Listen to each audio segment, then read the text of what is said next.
Indian ரயில்வேயின் பஞ்சத்வாரகை சிறப்பு ரயில் சேவை தொடர்புக்கு 7305858585. ஆச்சி ராயல் குலோப் ஜாமுன் பேக்ஸ் ஒன்று வாங்கினால் ஒன்று இலவசம். தர்மதுரை உங்களோட கெரியர்லேயே வந்து ஒரு மோஸ்ட் செலிப்ரேட்டடான படம்ங்கிறது மாதிரி அதை கண்டிப்பாக சொல்லலாம். ஏன்னா அந்த படம் ஏன் அவ்வளோ ஸ்பெஷலாக ஆகிடுச்சு? நீங்கள் எதிர்பார்த்தீங்க எந்த அளவுக்கு மக்கள் கொண்டாடுவாங்க அப்படின்னு சொல்லிட்டு? நான் வந்து எந்த படத்துக்குமே எனக்கு அப்படி ஒரு எதிர்பார்ப்பு எதுவுமே இல்லை. என்னோடய வேலையை நான் செய்கிறேன். ஸோ அப்போ வந்து எனக்கு யோகி பாபு சார் வந்து எப்படின்னா வந்து இந்த கேரக்டர் யார் பண்ணுறது, ஒரு அடைக்கலம் தருபவர், ட்ரெயின்டு கொஞ்சம் ஓரளவுக்கு ட்ரெயின்டு ஆர்டிஸ்ட்டாக இருக்கணும், ஆனால் அதே சமயத்தில் அந்த ஊர் முகங்களாக இருக்கணும்.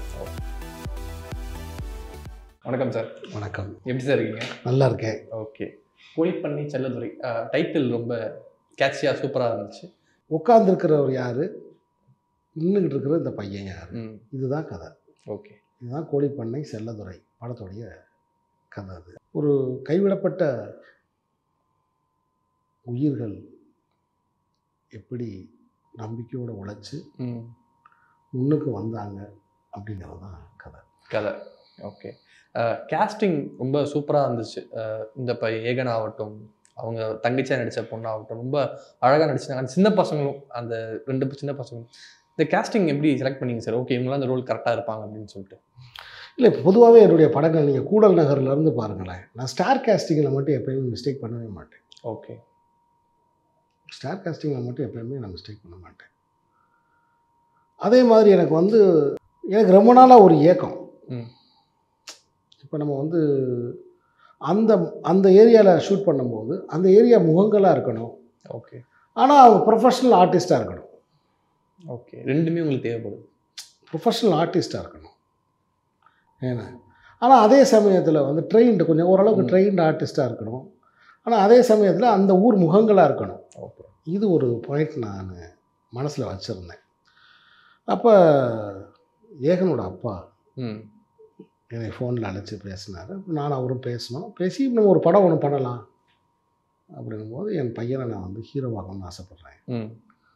ஒரு தந்தையோட கனவு, அதுக்கு உதவி செய்கிற ஏகனோட தாய், அவங்களுடைய பிரார்த்தனை, இது 2 எனக்கு ரொம்ப பிடிச்சிருந்துச்சு. அப்போ நான் சொன்னேன், சார் என்கிட்ட இருக்கிற கதைகளுக்கு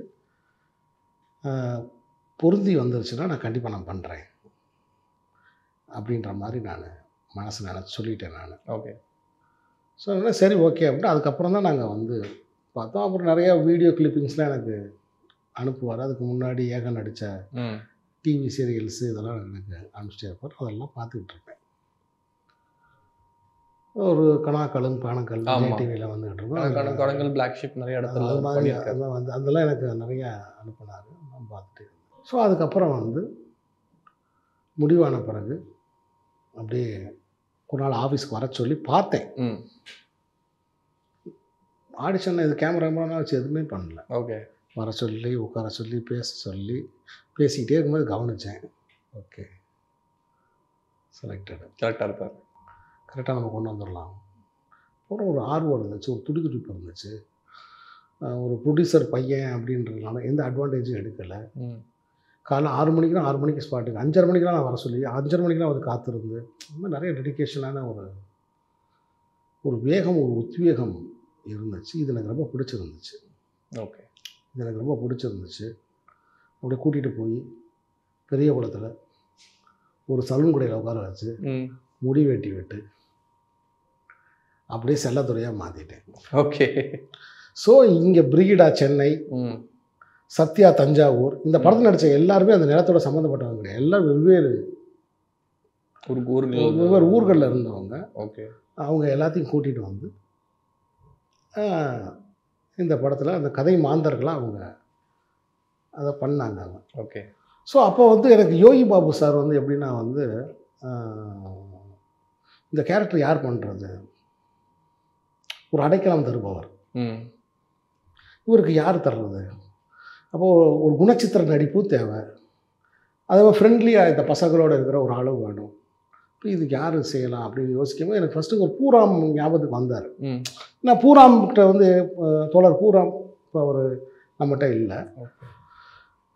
ஸோ ஒரு மௌனங்களை வந்து பேசக்கூடிய கண்கள், ஒரு அர்த்தம், இது சில காட்சிகளில் தேவைப்படுது எனக்கு. இப்படி வேணுமே அப்படின்னு நான் யோசிச்சுட்டு இருக்கும்போது தான் சரி நம்ம யோகி பாபா கூப்பிடுவோம் அப்படின்னு. ஸோ ஃபஸ்ட்டு ஏகன், அதுக்கப்புறம் வந்து பிரிகிடா, அப்புறம் சத்யா வந்து நான் இன்ஸ்டாகிராம் பார்த்தேன். ஆமாம். ஸோ இன்ஸ்டாகிராமில் வந்து அது அபிநயம் பிடிச்சி அப்புறம் இன்டர்வியூ வர சொன்னேன். வந்து இன்டர்வியூவில் கேமரா வச்சு ஏதாவது வசனம் பேசுமா அப்படின்னு சொல்லிட்டு உட்காந்து பார்த்தா அது தர்மதுரை வசனத்தை பேசுச்சு. ஓகே. ஐஸ்வர்யா ராஜேஷ் பேசுனதை பேசு. ஆமாம். Okay, selected. ஆமாம். அதே மாதிரி வந்து பிரிகிடா வந்து ஏற்கனவே பார்த்திபன் சார் படங்கள்லாம் நடித்த ஒரு பொண்ணு. ஏற்கனவே நான் வந்து இடிமுழக்கத்துக்கு நான் வர சொல்லி பார்த்தேன். ஓகே. அதில் ஒரு 3 வகையான கெட்டப் இருக்குது அந்த படத்தில். இடிமுழக்கத்தில் ஹீரோயினுக்கு ஒரு காலேஜ் கேர்ளு, அப்புறம் வேலை பார்க்குற பொண்ணு, அப்புறம் குழந்தைக்கு தாய். ஓகே. ஸோ அதில் தான் அது செட் ஆகலை. சரி இது இந்த பொண்ணு பண்ண முடியாதுன்னு சொல்லி விட்டாது. ஸோ அப்புறம் குட்டிப்புலி தினேஷ் எல்லாமே இன்ஸ்டாகிராம் ராஜாக்கள், இன்ஸ்டாகிராம் ராணிகள். ஓகே. சின்னத்திரை கலைஞர்கள். ஸோ இவங்க எல்லாத்தையும் ஒருங்கிணைச்சு எல்லாருமே என்னை நேசிக்கக்கூடிய, என் மேலே நம்பிக்கை வச்சு என் கூட நேசிக்கக்கூடிய, அது ரொம்ப தெம்பாக இருந்துச்சு எனக்கு. ஓகே. அது எனக்கு ரொம்ப தெம்பாகவும் சந்தோஷமாகவும் இருந்துச்சு. அதேமாதிரி யோகி பாபு நல்லா ஒத்துழைச்சார். ஒரே ஷெட்யூலில் இந்த படத்தை நாங்கள் எடுத்தோம். Super sir, super. ஸோ இப்போ வந்து உங்களோட படங்கள் ஃபஸ்ட்டு படத்துலேருந்து வந்து எனக்கு இருக்கிற ஒரு சில கேள்விகள் மட்டும் நான் கேட்டுக்கிறேன். கூடல் நகர் படம் வந்து உங்கள் படம்ங்கிறது வந்து இப்போ ரீசெண்டாக தான் எனக்கு தெரிஞ்சிச்சு. படம் பார்த்துருக்கேன் சின்ன வயசில். முதல் படமே ஒரு டபுள் ஆக்ட்டு, ஒரு டூயல் ரோல் பண்ண வைக்கலாம். அதில் வந்து ஒருத்தன் லைப்ரரியனாகவும் இன்னொருத்தன் வந்து ஒரு டிரைவராகவும் வச்சு ரொம்ப அழகாக காட்டிருப்பீங்க. போனா இருக்கிறவனா வருவான். ஒருத்தன் வந்து புக்கு, ஒருத்தர் போன வரையில. ஆமாம் ஆமாம். ஓகே. அந்த 2 எக்ஸ்ட்ரீம். முதல் கதை அந்த மாதிரி ஒரு டபுள் ஹீரோ ஃபில் பண்ணலான்னு எப்போ சார் முடிவு பண்ணீங்க? இல்லை, இப்போ நான் வந்து அதை ட்ரை பண்ணது வந்து எப்படின்னா ட்ரை பண்ணேன்னா, அப்போ என்னோட மனநிலை வந்து என்னென்னா, உண்மையிலே இரட்டை சகோதரர்கள் நான் பார்த்துருக்கேன். ஓகே. எனக்கு சின்ன வயசாக இருக்கும்போது சந்திரன், சூரியன் 2 பேர் எனக்கு தெரியும். இப்போயும் நிறைய பேர் இருக்காங்க அந்த ரெட்டை பிள்ளைகளுக்கு. அந்த ஏன் உண்மையான ஒரு இரட்டை சகோதரர்களின் கதையை நம்ம சினிமாட்டிக் இல்லாமல் எடுக்க முடியாதா? ஓகே. ஒரு யதார்த்தமாக நம்ம எடுக்கக்கூடாதா? ஏன்னா சாகச காட்சிகள் தான் நிறைய எடுத்திருக்காங்க. இப்போ நீரும் நெருப்புனா இவர் அடித்தா அவருக்கு வலிக்கும், அவர் அடித்தா இவருக்கு வலிக்கும். இந்த மாதிரி ஒரு சாகச படங்கள், மன்னர் படங்கள், ரொம்ப ஆக்ஷன் படங்கள், மசாலா படங்கள் தான் வந்திருக்கு டூயலில். அதையே யதார்த்தமாக ட்ரை பண்ணக்கூடாதுன்னு நான் ட்ரை பண்ணதான் அது. ஓகே. ஸோ ஆனால் அந்த படத்தில் என்னென்னா நிறைய சீன்ஸு இதெல்லாம் நிறையா அதை வச்சுக்கிச்சு. அது கொஞ்சம் கமர்ஷியல், நிறைய கமர்ஷியல் படமாகவும் அது 2க்கு நடுவில் ஒரு மாதிரி மிக்ஸ் ஆகி வந்துருச்சு அது.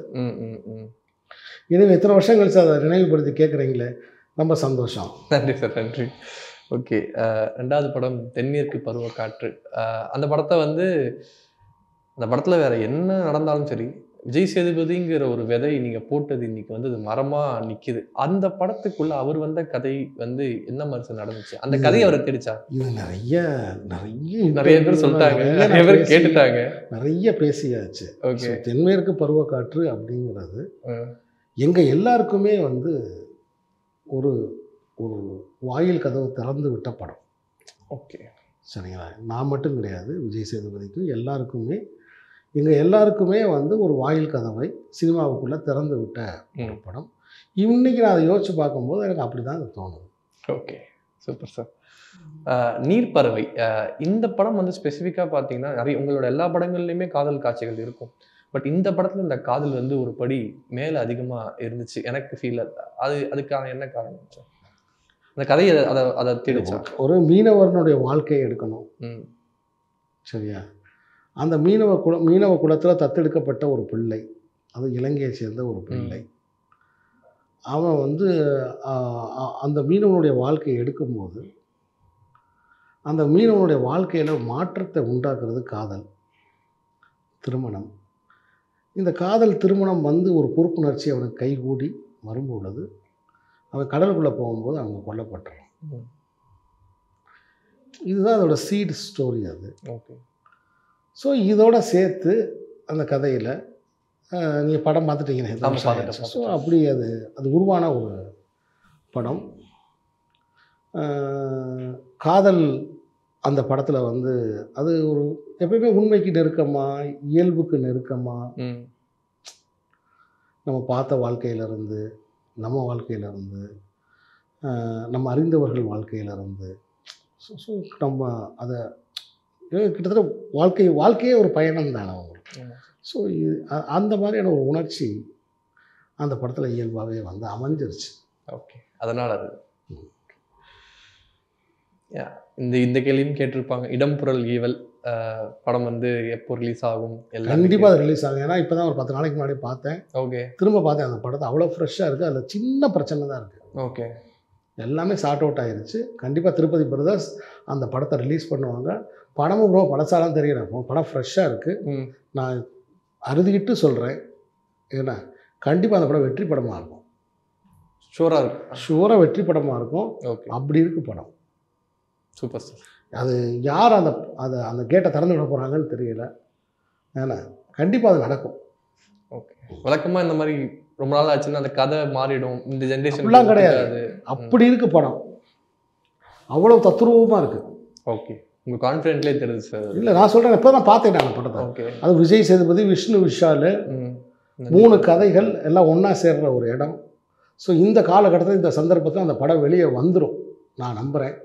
சரி, கண்டிப்பாக வரணும் சார். உங்களோட வாழ்த்துக்களும் அதில் சேரட்டும். யாரோ ஒருத்தர் வந்து அந்த படத்தை வந்து வெளியிட போகிறாங்க. அவங்களுக்காக நான் காத்திருக்கேன். Super sir, super sir. Dharmadurai உங்களோட கெரியர்லேயே வந்து ஒரு மோஸ்ட் செலிப்ரேட்டடான படம்ங்கிறது மாதிரி அதை கண்டிப்பாக சொல்லலாம். ஏன்னா இன்றைக்குமே நீங்கள் சோஷியல் மீடியாவில் நிறையா பார்க்குறீங்களா சார்? இன்ஸ்டாகிராம் எல்லாமே நீங்கள் பார்க்குறீங்க. ஏதாவது ஒரு இடத்துல ஒரு 2 நாளைக்கு ஒருக்க 3 நாளைக்கு ஒருக்க தர்மதுரையை பற்றின ஒரு மீம் டெம்ப்ளேட் வந்துகிட்டே இருக்கும். படிப்பில் ஜெயிச்சுட்டு வாழ்க்கையில் தோத்துட்டேன் சுபான்னு வந்து விஜய் சேதுபதி சொல்கிற டைலாக் வந்து நிறைய பேர் மீம்ஸாக அதை அந்த டெம்ப்ளேட்டை யூஸ் பண்ணுவாங்க. அதை வந்து ஒரு பெஸ்ட்டு மோட்டிவேஷ்னல் படமாகவும் பார்க்குறாங்க. அந்த படம் ஏன் அவ்வளோ ஸ்பெஷலாக ஆகிடுச்சு? நீங்கள் எதிர்பார்த்தீங்க எந்த அளவுக்கு மக்கள் கொண்டாடுவாங்க அப்படின்னு சொல்லிட்டு? அது எதுவுமே, எந்த படத்துக்குமே எனக்கு அப்படி ஒரு எதிர்பார்ப்பு எதுவுமே கிடையாது. என்னுடைய வேலையை நான் செய்கிறேன். ஓகே, நான் செய்யும்போது சின்சியராக செய்கிறேன். நான் எழுதும்போது எங்கே கண் கலக்கணும் அதை வந்து ரசிகர்கள் கண் கலக்கிறத நான் பார்க்குறேன், மக்கள் கண் கலக்கிறத பார்க்குறேன். நான் ஒரு காட்சியை எழுதிட்டு இதில் உண்மை இருக்கான்னு மட்டும்தான் நான் பார்ப்பேன். இதில் போலியான அசைவு இருக்கான்னு பார்ப்பேன். இருந்தால் தூக்கி போட்டுருவேன், அவ்வளோதான். ஸோ ஒவ்வொரு படமும் ஒவ்வொரு காலகட்டத்தில் இப்போ நீங்கள் எனக்கு டக்குனு என்னை வந்து 2007 கொண்டு போயிட்டீங்க, 2010 கொண்டு வர்றீங்க. ஓகே, ஒவ்வொரு கேள்வியும் ஒவ்வொரு வருஷத்துக்கு பின்னாடி நோக்கி எனக்கு போகுது. ஸோ அதனால் அது எல்லாமே வந்து என்னை பொறுத்த மட்டும் அந்த நேரத்தில் நான் வந்து அது இப்படி பாராட்ட போகிறோம் இப்படி வரும்னு அது உண்மை. அது வந்து அது அந்த நேரத்து வேலை எனக்கு அவ்வளோதான். அந்த நேரத்து கடமை, அந்த நேரத்து கடமை. ரொம்ப ஆசையோட பிரியத்தோடு நான் செஞ்ச படங்கள். அடுத்த படம் பார்த்தீங்கன்னா கண்ணே கலைமானே வந்து ஒரு டிஃப்ரெண்ட்டான அட்டாக்னு சொல்லலாம். ஆடியன்ஸுக்கு அன்னோட்டிஸ்டாக போயிடுச்சோ இந்த படம் அப்படிங்கிற ஒரு எண்ணம் இருக்கு அவங்களுக்கு? இல்லை, கண்ணே கலைமானை பொறுத்த மட்டும் வந்து என்னென்னா, அது வந்து எப்படி சொல்கிறதுன்னு எனக்கு தெரியல. அது நோட்டீஸ் ஆக வேண்டிய இடத்துக்கு அது வரலை. அப்போ ஓகே, பிளேஸ்மெண்ட் ரொம்ப முக்கியம் உங்களுக்கு. அந்த பிளேஸ்மெண்ட்டு, அந்த டைமிங் ரொம்ப ரொம்ப முக்கியம். அது கொஞ்சம் காலம் தப்பி அது வந்துருச்சு. இன்னும் ஒரு வருஷம் கழித்து வந்துருந்துச்சுன்னா அது இன்னும் கவனிக்கப்பட்டிருக்கும் அப்படிங்கிறது தான் என்னுடைய பாயிண்ட். ஆனால் பட் இன்றைக்கி அதை பற்றி நிறைய மீம்ஸு, கமெண்ட்ஸு அதெல்லாம் நிறைய வருது. நிறைய இன்டர்நேஷ்னல் ஃபெஸ்டிவல்ஸ்லாம் போய் அது அட்டன் பண்ணியிருக்கு. என்கிட்ட கூட ஒரு ஃபெஸ்டிவல் வெர்ஷன் இருக்குது. ஓகே, கட் பண்ணி வச்சுருக்கேன். அது யார்ட்ட ஒப்படைக்கணும்னு நினைக்கிறேன், யார்கிட்ட ஒப்படைக்கிறதுன்னு தெரியலை. Okay sir, okay. ஸோ கடைசி படம் பார்த்தீங்கன்னா மாமனிதன். இந்த படத்தில் வந்து எனக்கு அந்த சீன்ஸாக நான் பார்க்கும்போது சொல்கிறேன், விஜய் சேதுபதி வந்து நமக்கு வந்து அவர் வந்து தத்ரூபமான நடிகர். அவர் வந்து அப்படி, ஆனால் அந்த மனுஷன் அந்த ஆட்டோ ஸ்டாண்டில் ஆகட்டும், வீட்டில் போய் பொண்ணு கேட்குற சீனாகட்டும், அந்த அப்பாக்கள் பசங்கிட்ட பேசிட்டு அவ்வளோ ரியாலிட்டியாக இருந்துச்சு. ஒரு ஆட்டோக்காரன் வாழ்க்கையில் போயிட்டு நேரடியாக என்ன நடக்குதோ அப்படிங்கிற பார்க்குற அந்த ரியாலிட்டி இருந்துச்சு. நிறைய அவார்ட்ஸும் நிறைய ஃபிலிம் ஃபெஸ்டிவல்ஸில் அந்த படமும் டெலிகாஸ்ட் பண்ணாங்க. பட் அந்த தர்மதுரை பண்ண விஷயத்த இது பண்ணலையோ, இது பண்ணியிருக்கு. பட் அந்த பிரச்சனையே வந்து என்னென்னா உங்களோட கம்பேரிசன் தான். இந்த கம்பேரிசன் தப்பு அப்படிங்கிறது. இந்த கம்பேரிசன் தேவையில்லை. ஓகே, ஒவ்வொரு படமும் ஒரு வாழ்க்கை, ஒவ்வொரு படமும் ஒவ்வொரு அனுபவம். நீங்கள் அதே காதல் இயக்கத்தில் ஒரு குடும்ப தலைவனை பற்றிய படத்துக்குள்ள நுழைஞ்சிங்கன்னா என்ன அர்த்தம்? ஓகே, அது வேற ஜேர்னல். ஒரே மாதிரி படங்கள் நம்ம பண்ண முடியாது இல்லையா? Correct sir. ஒரே மாதிரி படங்கள் நம்ம பண்ண முடியாது. அது வேற, இது வேற, ஒவ்வொன்றும் வேற. இப்போ கோழிப்பட்ட செல்லதுறையும் வேற. ஓகே. இதை பற்றி இந்த படம் இப்போ ரிலீஸ் ஆக போகுது. இடிமுழக்கம் அது என்ன மாதிரி ஒரு ஜானர்? இடிமுழக்கம் வந்து ஒரு கிரைம் த்ரில்லர். அது ஃபஸ்ட் டைமாக என்னோட அட்டெம்ப்ட் வந்து நீங்கள் பண்ணுறீங்க. ஓகே. ஃபஸ்ட் டைமாக நான் வந்து ஒரு கிரைம் த்ரில்லர் பண்ணுறேன். ஒரு த்ரில்லர் பேஸ்டு ஃபிலிமு. ஓகே. ஒரு 5 ஆக்ஷன் பிளாக்ஸ் இருக்குது. படம் விறுவிறுப்பாக இருக்கும், அதில் எந்த மாற்று கருத்துமே இல்லை. ஓகே. ஸோ அதில் ப்ரொடியூசர் கலைமான் முபாரக்கு அதை ரிலீஸ் பண்ணுறதுக்கு ரெடியாக இருக்கார். டைம் பார்த்துக்கிட்டு இருக்காரு. ரகுநந்தனோட 5 சாங்ஸ் வந்து அதில் பேசப்படும். ஓகே. ரொம்ப ப்ரில்லியண்ட்டாக வைரம் சார் லிரிக்ஸு. ரொம்ப அற்புதமான படம். சீக்கிரம் வந்துடும் அது தேட்டருக்கு. ஓகே. அனைவரும் 2 மாதம் கழிச்சு அது வர்றதுக்கான வாய்ப்பு இருக்குதுன்னு நினைக்கிறேன் நான். ஓகே. ஸோ வந்து உங்களோட கோழிப்பண்ணை செல்லதுறை ஆகட்டும், இடிமுழக்கத்துக்கு ஆகட்டும், இடம்பொருள் லேவல் எல்லாத்துக்கும் எங்கள் டீம் சார்பாக வாழ்த்துக்கள். எங்களுக்கு இன்டர்வியூ கொடுத்ததுக்கு ரொம்ப நன்றி சார். எனக்கு ரொம்ப நன்றி. இந்த கோழிப்பண்ணை செல்லதுறை படம் தேட்டரை வந்து சந்திக்க போகுது. நீண்ட நாட்களாக காத்திருந்திருக்கேன் ஒரு படம் வெளியே வரணும் அப்படின்னு. அதில் இந்த படம் முன்னாடி வருது. தமிழ் மக்கள் வந்து இந்த முயற்சியை வந்து அவங்க ஏற்றுக்கொள்வாங்க அப்படின்னு நான் நம்புகிறேன். இது சீனு ராமசாமி படம் கண்டிப்பாக மக்களை ஏமாத்தாது. இது நீங்கள் வீட்டுக்கு எடுத்துகிட்டு போகிற ஒரு படமாக இருக்கும் கண்டிப்பாக. அதாவது எல்லோரும் தேட்டரில் வந்து இந்த படத்தை பார்க்கணும். அதுதான் என்னுடைய வேண்டுகோள். இது வரைக்கும் பேட்டி எடுத்த குமுதத்துக்கு ஒரு நன்றி. வணக்கம். நன்றி சார். நன்றி சார். இந்தியன் ரயில்வேயின் பஞ்சத்வாரகை சிறப்பு ரயில் சேவை தொடர்புக்கு 7305858585. ஆச்சி ராயல் குலோப் ஜாமுன் பேக்ஸ் 1 வாங்கினால் 1 இலவசம்.